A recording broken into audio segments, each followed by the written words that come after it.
Hello, ladies and gentlemen. Welcome to another episode of Play the Tape. I am your host, Derek J. Fields. Listen, we are back with my guest for part two of his testimony, his story, his experience, strength, and hope when it comes to mental health, substance use, and recovery journey. He, again, is a mental health advocate. He's a warrior in this fight and in this war when it comes to mental health issues and substance use disorder. He's a fellow podcaster. He's the host of The Voice for the Voiceless and the creator of the mental health movement, which he will expand on later on in the episode.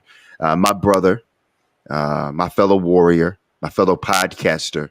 I love him. Chris, how you doing today? Good, man. Thank you again for having me back on. Absolutely. I had to finish your story. I had to finish Sean's story. And then I believe next season 4, will be when I get people back, when I start doing the recurring guests. This is a little foreshadowing to that, but because it's very hard, like I tell people, my listeners and viewers, I say this all the time, it's very hard, and I tell my guests, it's very hard to get everything in an hour. So it's why there will always be content, there will always be substance, there will always be something to gain and to pull from, which I'm not worried about, because everybody has their testimony and their story, and it's unique to them, and it needs to be heard, and it needs to be shared. And I'm glad you're back.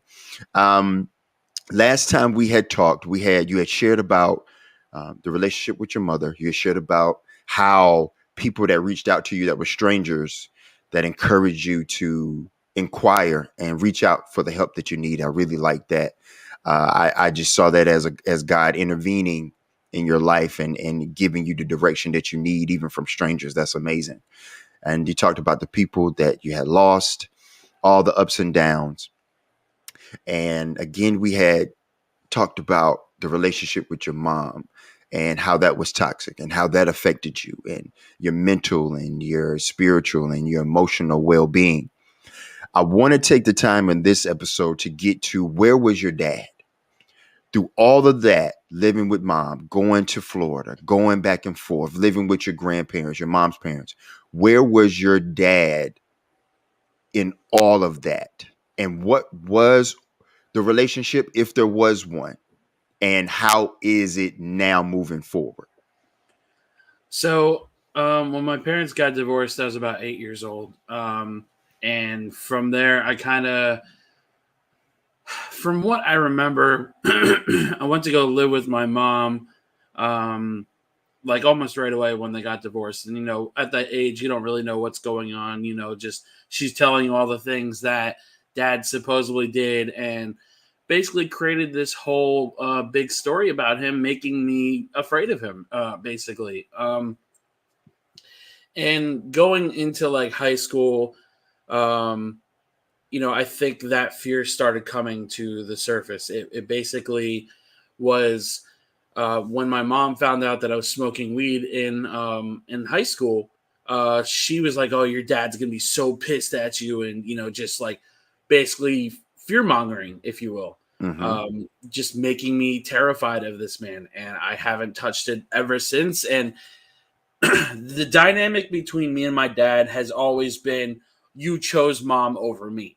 And I think just as a man from a generation who doesn't know how to express what he's feeling or express the pain that he's going through, the best he can do is point fingers and say, you chose mom over me and that hurt me, and that's it. Like, there's no substance behind why he's saying that. And we've had conversations about it. I would say our relationship, it's a little better from when I was a kid. I mean, we talk a lot more. But he's always been very emotionally numb. Like I was just saying, he Mm-hmm. wasn't very receptive to things that I was going through, and it was just always kind of like man up, rub dirt in it kind of mentality. And again, it's that generation of men. Unfortunately, were told to man up and rub dirt in the biggest possible cuts that they can get. And I think I finally reached the breaking point with him when I tore my shoulder when I tried going to wrestling school. I came home from surgery, and the first thing he said to me, he didn't ask me how I was doing. He didn't ask how the surgery went. Nothing. He just said, "Not to say I told you so, but I told you so." because he said I would get hurt. And immediately after that, I remember making my decision to go to Jersey, to go live with my mom again. And I think now that I look back at it now, I think it was a mixture of my mom basically selling me this lie that going to Jersey would be the best thing for me and I could start over and everything. And it was anything but that. It was quite possibly going into another level of hell when I moved up with her. Was it a point where your dad tried to be like, wait a minute, let's think about it before you go back and move with your mother? Why would stay here? Let's try to work it out. Let's see what options or resources that we could use to better our relationship. Was that ever something that he said or he tried to intervene at any point? So it wasn't him intervening. It was more or less saying, you're going to go up there and it's going to be the same thing that has been the last couple years with her. It's not going to be better. And, you know, and I think he wasn't really talking to me like a father, more or less talking to me from a former ex-husband of hers. And like I said, there was never really any emotional support in our relationship. So it was just kind of like, all right, you're going to go up there and you're going to find out the hard way kind of thing. And again, it's that I'm a man, you're a man mentality. And when I told him I was coming back to Florida was after my second unalive attempt and told him how bad it was. Mm-hmm. Like, you know, he knew it was going to be bad. He didn't know it was going to be that bad. When you told him that about your second unalive attempt, did you ever tell him about the first one? Was Yeah. he aware? Okay, so he was aware of both of them. What was the response? Because we know the response from your mom. Right. We know what we got from her. What was your response from your dad, letting him know, hey, this is number 2. I told you about number 1, the unalive attempt. This is the second one. Right. Like, dad, like, Yeah. so. So the first unalive attempt he didn't find out about until I was an adult when I told him about it. He's like, Mom never told me you went to the Harvard. Mom never told me you got Baker Act. None of that. And again, it was that her trying to destroy a relationship that wasn't strong to begin with. And she was always trying to sell me on the fact that I should be terrified of my dad. I shouldn't be doing XYZ because he disapproves no matter what I do. So when I called him, so basically this led up from a conversation, not even a conversation, an argument my mom and I had when I was up there. I was sitting on my bed. I think I was playing something on my PlayStation. She comes down and she starts an argument. That argument turned into 3 hours of her screaming in my face, insulting me. Every name you could possibly think of, she called me. And basically, you know, drove me overboard. I don't want to say run away because I was an adult at the time, but I left the house, shut my phone off, and, you know, made sure she couldn't find me because I didn't want to be anywhere around her. My car was blocked in the driveway, so I couldn't drive anywhere. She called the cops on me. Luckily, the cops never found me because that whole situation was awful with her. And I called my dad and I said, things have gotten so bad here. I need to come back home. Like, I know, and I remember saying to him, I know what you're going to say, and I don't want to hear it because I did this for me in an attempt to try and better my life in some sense. And I told him, I said, she has driven me overboard for the last time. And I told him about the second unalive attempt, and he was oddly very like, not comforting, but just kind of like, I'm sorry that it got this bad. I'm sorry you had to experience that. And it was just like, oh, okay, you're apologizing. That's the first time I think I've ever heard you say I'm sorry. But when I came back down here and I lived with him for maybe like 2 years before the pandemic, him and I's relationship kind of went back to square one, where non-existent, always bashing heads because he's a man-child and always drinking and stuff. And finally, the pandemic hit, and I moved out on my own. Our relationship since I moved out has significantly improved since then. We have conversations. Sometimes they're positive. Sometimes they're just kind of like, again, going back to the ex-husband mentality instead of being the father and try to be understanding of the situation. This recent time when I just blocked her, so since we spoke last, I blocked her off of all access to me. Like, she can't talk to me at all. Mm-hmm. And I told him that I blocked her finally off of everything. And the first thing he said was, "I'm sorry it got to this point." And again, it was one of those like, whoa, take a step back. My dad just apologized. Are you feeling okay? You know what I mean? Right. And Right. I just told him, I said, man, I don't want to be like her. I don't want to just shut my parents out because they mistreated me or they treated me like shit, because that's not the type of person I am. I would say that I have forgiven my mom way too many times. I will 100% admit that. Um, I've given her the benefit of the doubt, and she's overstayed her welcome in my life. And for those that are going to listen to this, you know, I know that kind of sounds a little shitty, to just kind of push your parents out the door like that, and you only have one parent, you know. But for me, who has endured probably the worst part of my mom, as long as I have, I think blocking was the best possible thing I could have done. You know what? You said that. That reminds me of what a couple things that I had learned in treatment. Well, one thing I learned in treatment is, of course, in it works both in psychiatric mental health and in substance use, where there has to be a change of environment, people, places, and things that are conducive to your mental health stability or your substance use, preventing mental and physical relapse. So what they teach us is a change of people, places, and things that we have to change in our lives that won't have us relapse. And that can even equate to or be equal to mental health as well as substance use. And I don't think, and this is just me speaking on where I'm from me. I don't believe that you are a bad person for that. I believe that that's something that you have to do for you. Not the forgiving part is great because we have to amend for us, and we have to do that so we can move on. But at the same time, you're doing this to strengthen yourself, strengthen your mental stability, strengthen your recovery journey, because you don't want anybody in there that could jeopardize that at any point. I take my hat off to you for that, because I think that's just important to share that, yes, there will be people that you have to cut off. And on the flip side of that coin, you might be a person that somebody has to cut off. That's the thing that I had to learn in treatment is, oh, I might be a people, place, and thing that somebody might has to distance themselves from because of the hurtful things and the traumatic things that I did in my mental health and in my substance use that weren't being addressed at the time, where I wasn't getting help for. I hurt people too. So as I was hurt, I gotta forgive them, but distance.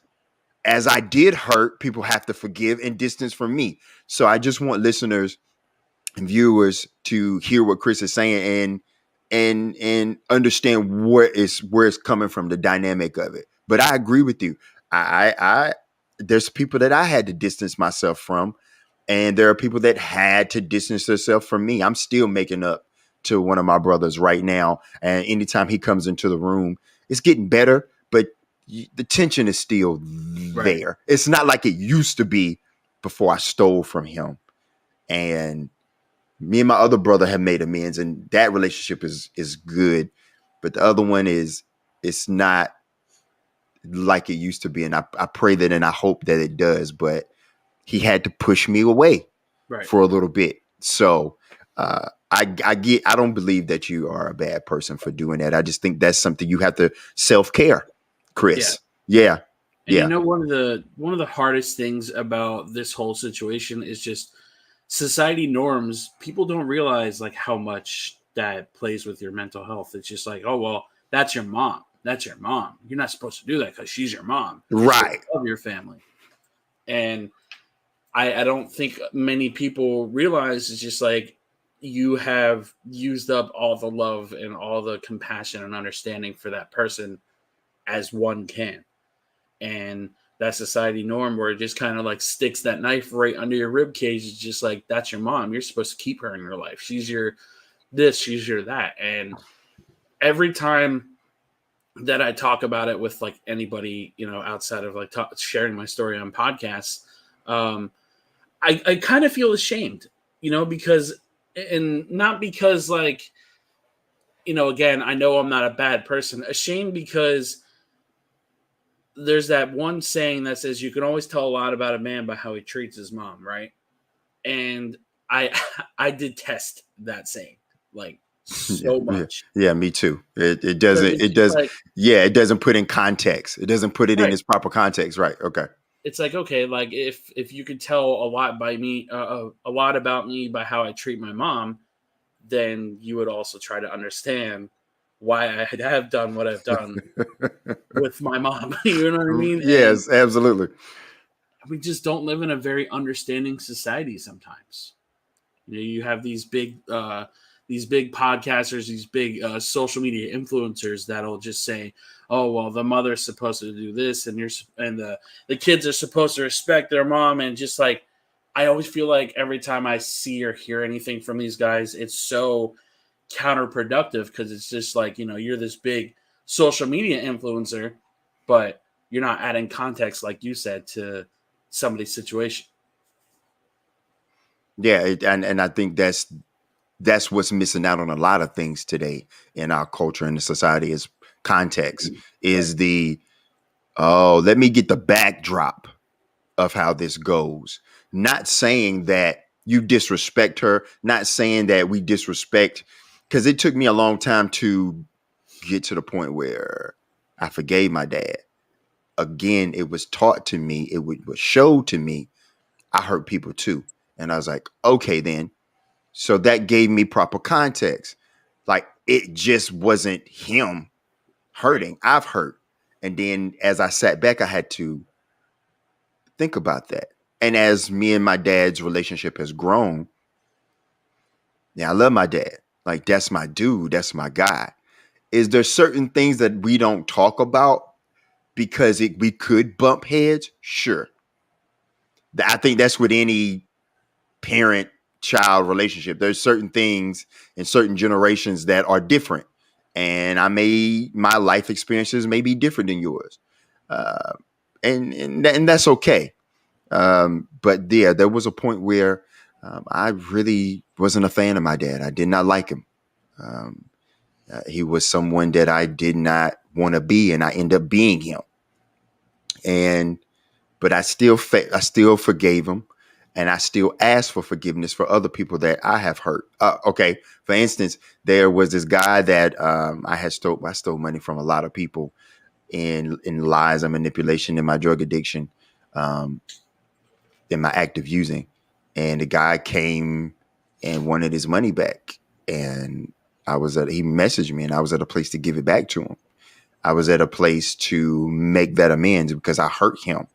I lied and manipulated and deceived in my dereliction to, hey, I need money to support my habit. And I did that to a lot of people. I said a lot of wicked and perverse things to a lot of females that I apologize for publicly. I did a social media thing that I apologized to people about for that because I couldn't remember everyone that I violated. Um, and I was at a place I was like, hey man, listen, I got 2 years and some months clean. I'm here. I can't send you it because of the platforms that you have, but my wife can. And I understand your reluctancy of trusting me.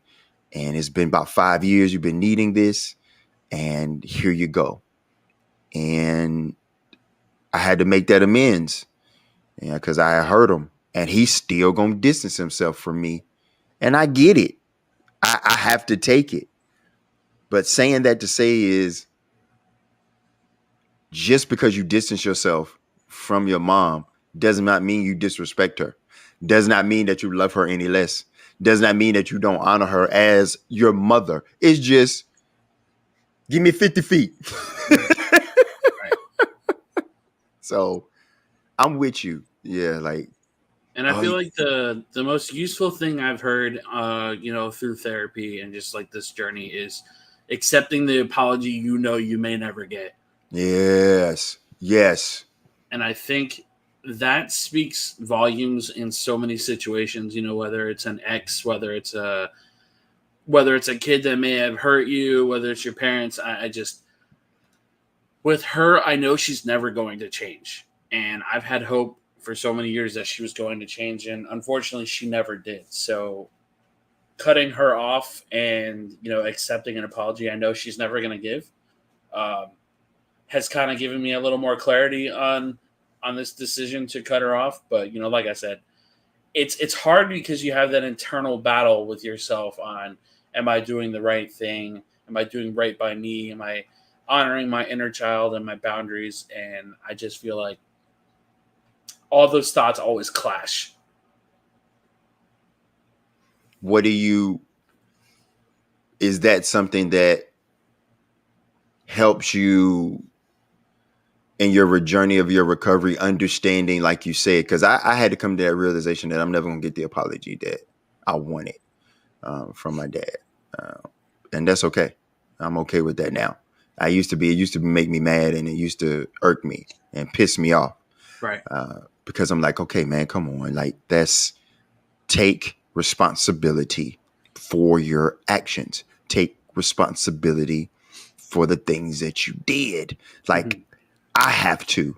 Chris has to. We have to. You to heal is to take acceptance of the good, the bad, and the ugly, and the indifferent that you have caused on yourself and others. That's the first step, is acceptance. Right. In a 12-step program is acceptance. Accepting what you've done, where you are, and where you're trying to go when it comes to mental health or substance use or suicide prevention or suicide ideation, suicide attempts, and even survivors of human trafficking, which all of that is under the umbrella of mental health and substance use. So I'm with you, and understanding that has given you peace, right, to Yeah. move forward. Absolutely. That and just holding myself accountable for enabling her to hurt me over and over again. Because, like I said, just forgiving her so many times and letting her back into my life so many times has added to that pain. I let her stay at my house for a week last year, and that was probably the biggest possible step in healing that I could have ever done, because her and I's past is really bad. And when she was talking about coming down here, I said, you could stay with me. And like, I didn't even think about it. I just said, you could stay with me for the time that you're down here so you don't have to pay for a hotel. And I remember having a therapy session right before she came down. And I said, I didn't think twice when I said it to her. And I kind of scared because I don't know how the hell it's going to go. And when she stayed down here, I had to put her in check a couple times, because it's just like, we can't talk about this stuff, or, just starting arguments over stupid shit. She wanted to use my car to go to a friend's house so she can pick up some drugs. And I said, no, I don't want him knowing my car, like nothing. Like, just no. Right. And she ended up renting her own car because of it. And, again, it was one of those things where I think it was a big step for me, and I don't know necessarily if it was the best idea, but like I said, that whole week she was down here, I was able to keep the peace in my house and establish those boundaries between her and I. And when she would step out of line, it's just like, listen, like, you need to like hear yourself when you talk, because the second you start arguments and you don't realize you're starting an argument, like, you have to hold yourself accountable. Mm-hmm. And like I Yes. said before, uh, I have that issue sometimes where I don't hold myself accountable, but I've gotten better about it. But um, you can't put your hand in the fire more than once and not accept the consequences of getting burned. I was going to ask you, had you prepared for that visit, or her coming to stay for the week and I know you, as you say, you went to therapy, your therapist, but I was going to ask you, how did you prepare mentally on addition to going to talking to your therapist? Because I think that's important that and the good thing is because sometimes we don't see the mental strife Right. coming or the test or the obstacle coming. Sometimes we do, but more times than not, we don't see the mental strife or the mental obstacle coming. It's just okay. Ooh, it's here, and we don't really have too much time to prepare mentally to keep our stability strong in our mental health recovery journey. So, and in addition to talking to your therapist, knowing that your mom will be there for that week, knowing that you had to establish these boundaries, how did you prepare for that? Because kudos to you again, tip of the hat. Hey, I've been burned, I've been forgiven, but this is still honoring my mother. She needed a place to stay for a week, but at the same time, I got to take care of Chris. Right. I think it was just a matter of, kind of giving myself that pep talk, like you're not gonna lay down for her. You're not gonna just let her walk all over you. This is your house. This is your place of peace. Like, she's not gonna ruin that peace. And again, like I said, honoring the inner child that has been battered and beaten all these years because of her. I didn't want to go back to square one. I just kind of wanted to stay strong on those boundaries and make sure that she knows this is my place. This is all because of me, and you have nothing to do with any of the success that's going on right now. And obviously wasn't that harsh about it with her, but she understood real quick, like, this is my house. Like, you're not Mm-hmm. going to disrespect me. You're not going to disrespect my peace. Nothing. So how did that go after those boundaries was established? Did she understand? Was it pushback? How did that go? She pushed back a little bit, but like I said, when she would step over that line, I would let her know that line has been crossed, Mm-hmm. and it shut it down right away. And I think with it, her not being her own place, she didn't have any leverage over me. She didn't have the, oh, well, you're staying with me, so you go by what I say kind of mentality. Right. Um, One of the things that was the biggest line cross that she did down here was she wanted to get a tattoo, like a mental health tattoo. She wanted to get a matching one of what I had. And I told her absolutely not. I said, no, you get your own tattoo because this tattoo is made specifically for me. And I told her that. I said, if you're going to get a tattoo that fits you, you're not matching with my tattoo. And she kind of like took a step back. She's like, oh, you don't want to get a matching tattoo with me? I'm like, no, absolutely not. I like it. I And like it. again, I No. think it was the realization that she had zero control over me. And that too, and that you enforcing your boundaries, Right. which I think is so. I know later on in the episode we're going to talk about the things that has helped you in your mental health recovery and keep you stable and keep you secure. But I have to talk about boundaries right now because that's what we're talking about. I have to expand we have to expand on the importance of one, setting boundaries for yourself, and then setting boundaries for others. And then if others have boundaries set for you, respecting their boundaries. Boundaries is a two-way street. Yep. 100%. And I think that's important to share with the listeners and the viewers. What Chris is sharing right now is the boundaries. And once you set boundaries and you stand firm in your boundaries, Mm-hmm. either people are going to respect them or they're going to walk away. And if they walk away, you let them. I want to add this perspective in there too. I feel like when you're setting boundaries for yourself, you need to have two separate boundaries. You need to have boundaries for the inner child that's in your heart that Mm, maybe not fully prepared to deal with the hurt you may endure, and then boundaries for yourself, the adult that can withstand whatever conversation, whatever boundary you're setting, because I feel like while they're in the same being, they're two separate entities. They're two separate journeys of healing. Because when you honor your inner child, when you honor your exterior adult self, I feel like when you're honoring your inner child, you're giving them that blanket, you're giving them that flak jacket to make sure that they're not enduring any more hurt. mm. And on the outside, you become bulletproof. You set those boundaries, nothing can hurt you. And when nothing can hurt you, nothing touches your inner child because of that extra boundary you have for yourself. I want to go pivot real quick back to your dad for a second. You said that y'all relationship is getting better. Mm-hmm. It's growing, and that's good. I want to ask, how did that happen? Share a little bit of when did it hit you like, oh, me and my dad, his relationship is getting better. It'll never be perfect. Nothing never will, but it's progressing to a relationship that, okay, Right. okay, I like it. I I can go talk to my dad about some things. I Mm-hmm. can share with my dad about some things. How did that come about, and what things and responsibilities did you take on to yourself to improve that? So after my brother and I both moved out at separate times, I think he just kind of finally realized, like, wow, I'm all alone now, and I took all the time I had with my kids for granted. I never really appreciated their presence, and it was all only about me. And now that he realizes he's all by himself, he's 52 years old, and it kind of hit him. It's like, wow, I'm in this big ass house, and nobody's here with me anymore. Nobody's coming to see how my day was or nothing. And he started calling me like every other day out of the blue one day.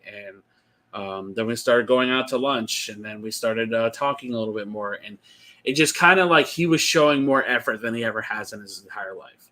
Um, there are certain topics that I don't really talk to him about, Mm-hmm. but there are also boundaries that I have established with him. Because on the 11th is going to be the 2-year anniversary of my brother passing away. And my family wanted to go to Carolina, where I'm going anyway, for vacation.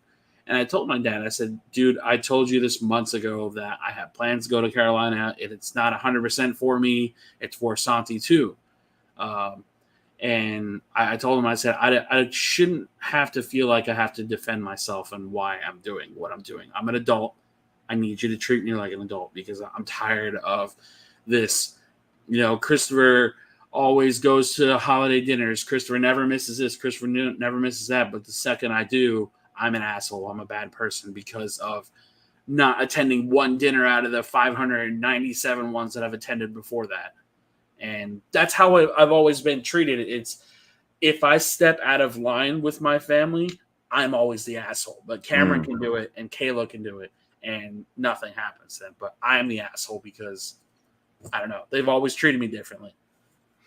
I can relate to that. I think me and my brother can relate to that. I think they treat us differently. Yeah, uh, in regards to who we are, and because I always felt that pressure of I could not mess up. That's why I left home. I didn't right. want to be stuck in Chakawinity, North Carolina, in this country town. I'm from it. It's home. And I'm like 25 minutes down the street from it because I'm back here because I want to be able to take care of my parents now because I knew that would fall on me because I'm able to do it. Not taking nothing away from my brother and my sister. They're still working, and they are like maybe 45 minutes away. And now they're getting their home. They're going to be an hour away. Me and my wife are here. We're a little closer if they need us. But that pressure of I can't talk to them about certain things. I can't show I'm struggling. I can't show, I have to maintain a certain perspective, or what's the word I'm looking for? Not perspective. Yeah, perspective. A lens that I'm being seen through. Yeah, And as I grew and set boundaries, I'm like, I don't celebrate these types of things anymore. I don't do these types of traditions anymore. I don't subscribe to this way of thinking anymore. And sometimes that can be hard for parents to accept. And why you don't want to do this, why you don't want to do that, because I'm growing and I'm my own person now. So I'm with you with that.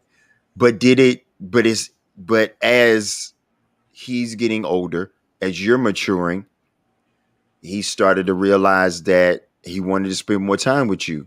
And that's good. I mean, that's a blessing. And you had to set those boundaries with him, and now your relationship is growing and it's thriving, um, the best it can be. Right. And I'm happy for you and your dad for that. I really am. I know it's ups and downs, but I just want to say I'm happy for you and your dad for the relationship that y'all are building. I feel like that's very important. Um, let's Can we talk about? I want to talk about the mental health movement. Yeah. Uh, what is that? I know we may have touched on it a little bit, but I want to go into the mental health movement. Where did it come from? How did it get established? And what does it all entail? So I think it kind of dates back to when I was 14, when I was struggling and had my first unalive attempt and everything. Just kind of stemming from when I didn't really have the mental health resources growing up, and uh, basically it felt like nobody gave a damn my whole childhood, and nobody really cared to reach out and make sure that I was okay. And had a conversation with my grandparents a couple months ago, who was like, mom and dad, once Cameron and Kayla were born, just kind of treated you like a ghost, and that's pretty much how I felt like most of my life with my family. It's like, I'm here. It doesn't matter what level of success that I see, they'll never acknowledge it or never care about it. So a couple of years ago, I'd say maybe about 2018, 2019, just before the pandemic, I was part of this group called Suicide Prevention Rocks. And it's basically those positivity rocks that they spread around, um, and leave behind for people to find and whatever. And I decided, I'm like, hey, this is a suicide prevention page. Let me see if I can share my story and let me see where it goes. So I put out a post. It was about 900 reactions that were on it, and that's probably the most like acknowledgement I've ever had in my life talking about my journey, right? And so many people reached out and were like, wow, thank you for sharing your story. I go through this a lot, and I'm glad I'm not alone. And obviously right before the pandemic, I feel like nobody really touched on mental health. It wasn't really a strong conversation Right. until the pandemic hit. So fast forward a little, after a couple posts in that group, one of the admins reaches out to me and like, hey, the owner of this page, who is Joshua York, I believe it is, has a nonprofit and a blog that he does for suicide prevention. And he wants you to be part of the team to do blogs. So I thought it was a great opportunity. I'm like, this is the best possible outcome of my pain, as I can share it with people and hopefully people can relate to it. So I wrote the first blog. It got a couple hits, but not as many. And I think it was just kind of like they wanted to put a lid on somebody that was getting a little bit more reactions than their posts were. That's how I feel like now, Okay. but not when I look at it back then. I looked at it as an opportunity. So the second blog that I did took me a total of 5 hours to write, because there was a lot in there. It was about my mom, and they never published it. And this is like a month later, and I'm like, okay, what's going on? Like, did I say something wrong in there? Do I need to revise something? Like, do I need to add a trigger warning? Like, what's going on? And they never got back to me. So after I put that out there, and reached out many times, nothing happened. I created the Facebook group Mental Health Movement. Um, and basically, I just wanted people to feel heard. I wanted people to be seen. And I started reaching out to some people that reached out to me, and they kicked me out of that group, because I created my own page. And I remember saying to the admin, I'm like, aren't we chasing the same message? Like, what does it matter how many people are in my group versus your million? Obviously I'm not going to get a million followers, but like, I don't understand the problem. Like, we're Right. doing the same thing. Right. And then I explained my concern about the blog thing. Like, you guys had me on this blog team and nothing was getting published. You guys weren't sharing it at all.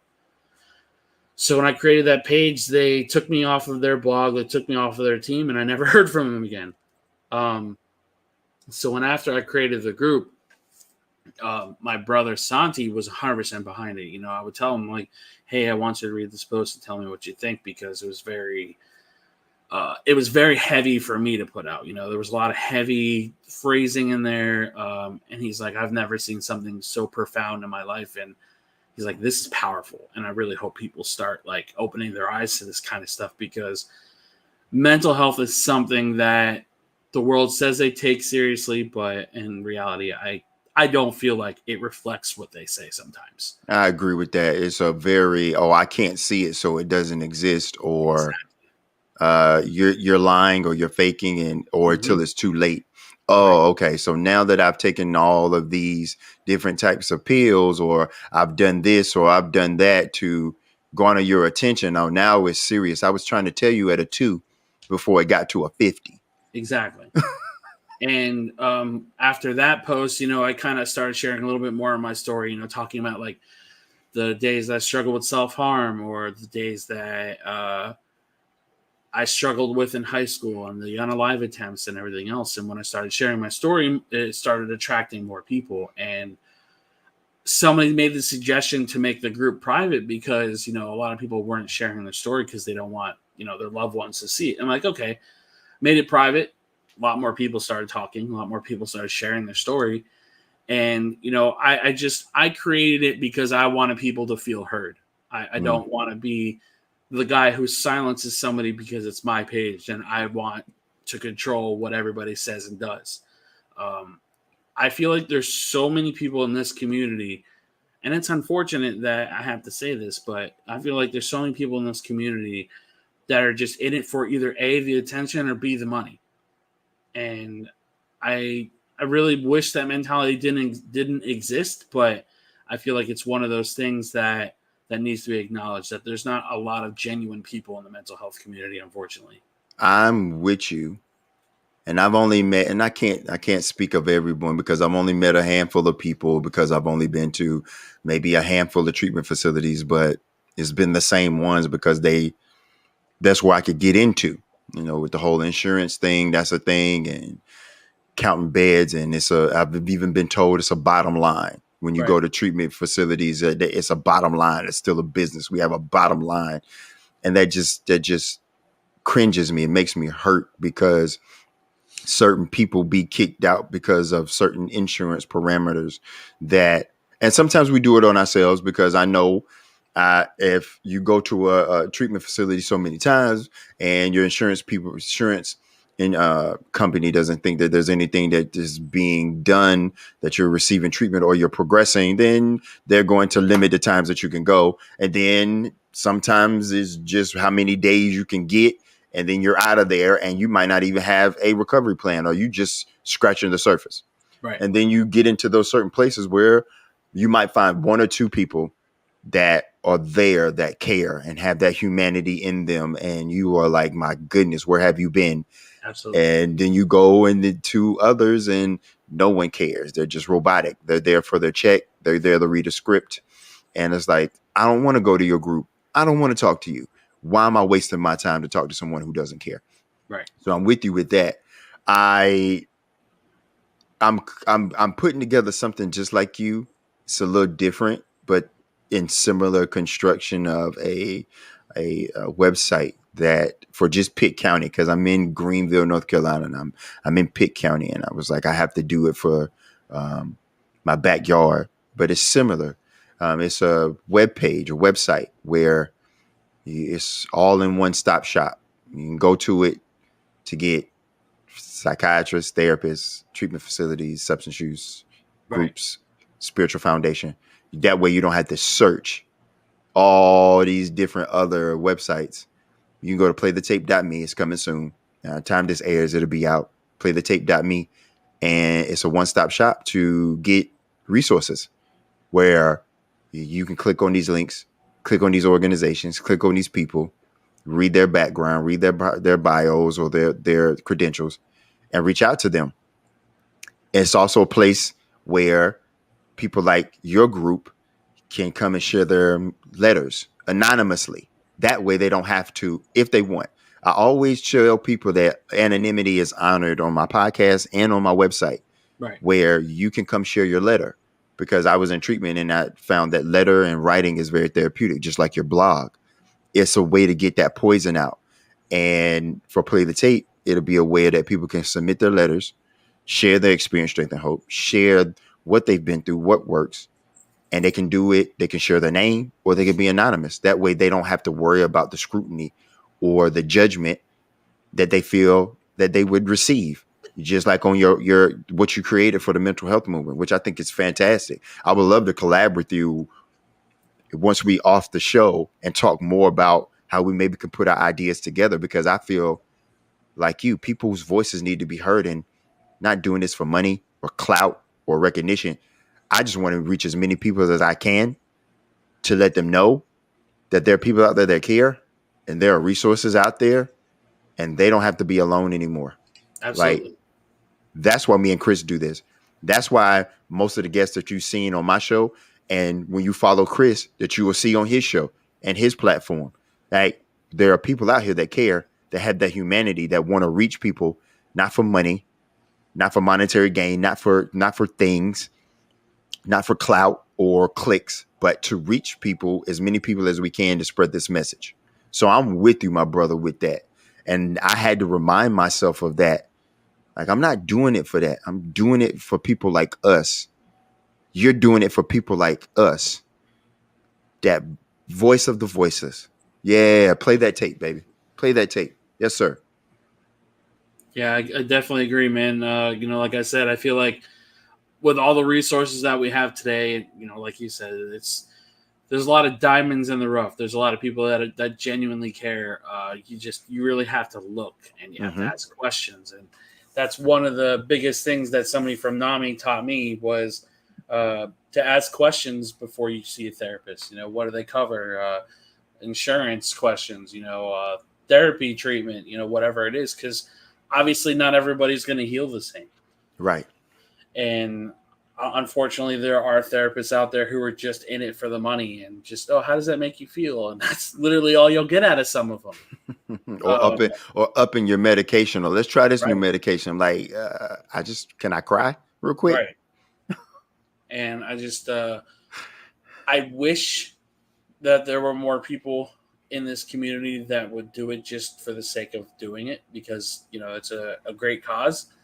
Um, but I don't know, man. I wish I could have the brain capacity to become a therapist or do any of that kind of work, because um, I feel like I could contribute the best that I can right now, doing what I'm doing. Same, same. I'm taking it a little step further in my spiritual foundation as a man of God, is implementing the concept of spiritual foundation in psychiatric and substance use. I feel like that's a thing that is, when I was in treatment, I really wanted as a part of my treatment plan, and it wasn't as important as other things. And I'm with this platform, with the radio show, and learning how to become a Christian counselor. In that, for me, is something that I want to take to in integrate more into the institutions of psychiatric and substance use facilities. Uh, that way, people that want it can have it. And hey, listen, there's also aspects of recovery in other ways, and you have a person that's actually here who cares and has that experience and has been where you are. And I've said this so many times, but I keep saying it. I tip my cap to you, and I applaud you and your efforts, because you're doing what you can, the best way you can, the best way you know how. And I believe God is going to bless you in everything that you do, because it comes from a genuine heart and place. So yeah, I believe that for you, and and thank you. And I would love to be a part of that mental health movement. I Yeah, really would. absolutely, man. Yeah. I would definitely love to have you on the podcast here soon. Um, I think all the same for you. I think you're doing incredible things. The guests that you're having on here, the story you tell, while others are telling their story too, is great. So like, I feel the more men share their story, and this isn't a dig at women at all. This is more so, excuse me, what I've seen on my end. Not enough men talk. We all got to have that conversation. Like, speak out. It doesn't make you any less of a man to tell people you're struggling. Mm. And having this conversation, I feel like we couldn't have this conversation 10 years ago because it wasn't normal. We didn't have that mentality of we could talk. And I feel like we're finally at that point in society where we're starting to speak out, and unfortunately, those suicide numbers still climb. But we're trying to make a difference. We're trying to Yes. give men a voice, Yes. and I genuinely hope that we can get this movement somewhere in the next 5 years. Where can it go? Well, first, let me back up. Let me get, and I always do this, and I'm always continue to do it because I feel like it's very important to have things to ground us and to keep us firm in our recovery journey. Give me a couple things that you're grateful for, Chris. Oh man, I'm grateful for my mental health. I think this journey of healing has truly made me uh, just grateful to earn every single day, man. I feel like without my mental health, without the healing journey that I've walked on, I truly don't think that there would be as many people as I talk to about this journey, and seeing so many people grow around me is just, it's so fulfilling. Um, I will forever be grateful for music because music was the first voice that I essentially heard to pull me out of that darkness. So forever grateful for music, and of course grateful for my family, which are my friends. A guy who grew up with a very toxic family and unfortunately used a lot of my pain against me. I made a new family, and they're all my friends. Awesome. Fantastic. For me, I'm always grateful for the God of my understanding, my high power, who I choose to call God. I'm also grateful for people like you, Chris, who are my family and who are in this war with me to let other people know that there is hope, there is strength, and through our experiences, we can help them get out of that pit and out of that darkness. And I'm also grateful for humor, laughter. That is the thing that saved my life numerous times, is laughter, humor, being able to just chuckle. So how can people find Voice of the Voiceless, and how can people get in touch with you if they need and want to be a part of the mental health movement? So the mental health movement is on Facebook. You'll see a nice little white fist with the purple and blue heart with the semicolon on the wrist. You can find me on there. For the podcast, you can find me on iTunes, Spotify, and YouTube. Also have Instagram, which is Mental Health Movement Pod, and also have TikTok, which is Fellow Traveler MH. I love it. And listen, Chris, I thank you again, my brother, for your story, your testimony, and everything that you shared here today is inspiring. And I wouldn't want to do this fight and this war with nobody else. Feel the exact same. All my guests, I wouldn't want to do this fight with anybody else but the people I've had up here in this. And you too, Chris. I love you very Love much. you too, bro. I greatly appreciate you. Yeah, just reach out to me anytime you need me, and I'll do the same. And I definitely want to collab with you with the playthetape.me and the mental health movement. I think that'll Definitely. be something that we could. I think it'll be good. I think it could be a good collaboration, a good collective. Absolutely agree. But until next time, brother, I love you, and Love you I'll too. talk to you soon. Peace. Yes, sir. Listen, ladies and gentlemen, that's how we do it here on Play the Tape.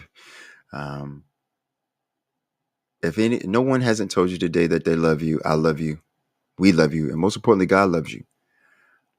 There are people out there like myself, like Chris, like all my other guests in the past, in the present, and in the future that would jump in that hole with you. Jump in that pit with you because we know the way out, or we know somebody that knows somebody that knows somebody. And that is true. With peace comes understanding. With understanding comes love. With love comes hope. With hope comes faith. And with that comes recovery. We can do this together. I can't, but we can. I love you so much. And until next time, peace.